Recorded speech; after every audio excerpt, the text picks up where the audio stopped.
আমরা সবাই জাতীয় কংগ্রেসের চরমপন্থী এবং নরমপন্থী এই দুটো অংশের সম্পর্কে জানি।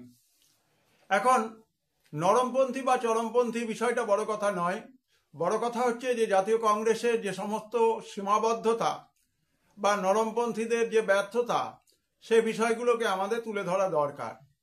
আমরা যদি ঐতিহাসিকদের কথার উপরে বিশ্লেষণটা রাখি তাহলে বোধহয় জায়গাটা সহজ হবে। In the light off history ইতিহাসের আলো ইউটিউব চ্যানেলে দ্বাদশ শ্রেণীর চতুর্থ সেমিস্টারের ইতিহাস বিষয়ের উপরে আজকে উপস্থাপনা নরমপন্থীদের ব্যর্থতার কারণ।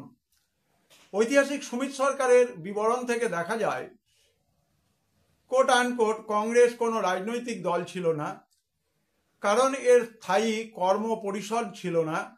আনকোট।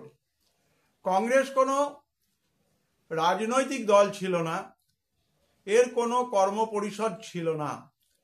স্বাভাবিকভাবেই গণ আন্দোলন সংগঠিত করা তাদের পক্ষে অসম্ভব ছিল। অর্থাৎ এই প্রাতিষ্ঠানিক দিক দিয়ে বা কর্ম পরিষদ না থাকার ফলে এই দলটির পক্ষে বা এই প্রতিষ্ঠানটির পক্ষে কোনোভাবে বৃহত্তর আন্দোলন তৈরি করা অসম্ভব ছিল।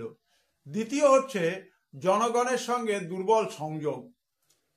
কিরকম?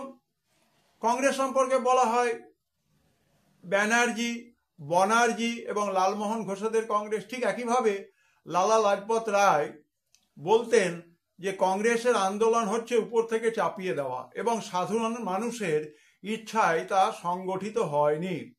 জাতীয় কংগ্রেসের আন্দোলন উপর থেকে চাপিয়ে দেওয়া এবং সাধারণ মানুষের ইচ্ছায় তা পরিচালিত হয়নি বা সাধারণ মানুষের ইচ্ছায় তা সংগঠিত হয়নি। সুতরাং যেখানে সাধারণ মানুষের ইচ্ছে নেই, সাধারণ মানুষের যোগাযোগ নেই, অংশগ্রহণ নেই, সুতরাং এটা কিন্তু অত্যন্ত দুর্বল একটা আন্দোলন। কংগ্রেসে ছিল তেজস্বিতার অভাব। ঐতিহাসিক রমেশচন্দ্র মজুমদারের ব্যাখ্যা অনুযায়ী আমরা দেখি যে ইংল্যান্ডে ভারতের আন্দোলন ব্যর্থ হয়েছিল অর্থের অভাবে, আর ভারতে এই আন্দোলন ব্যর্থ হয়েছিল তেজস্বিতার অভাবে। যদি তিনটি প্রশ্নের বা তিনটি পয়েন্টের উপরে আলোচনা হয় তাহলে এই তিনটি পয়েন্ট লিখলেই কিন্তু এবং তার ব্যাখ্যা দিলে তোমরা পুরো নম্বর পাবে। এটি হচ্ছে নরমপন্থীদের ব্যর্থতার যে কোনো তিনটি কারণ আলোচনা করো, কারণ তোমাদের টাইপ 1-এর প্রশ্নই কিন্তু 3 নম্বরের প্রশ্ন। সবাই ভিডিওটি ভালো করে মনোযোগ দিয়ে শুনবে, চেষ্টা করবে ফলো করবার। সবাই ভালো থাকবে, সুস্থ থাকবে।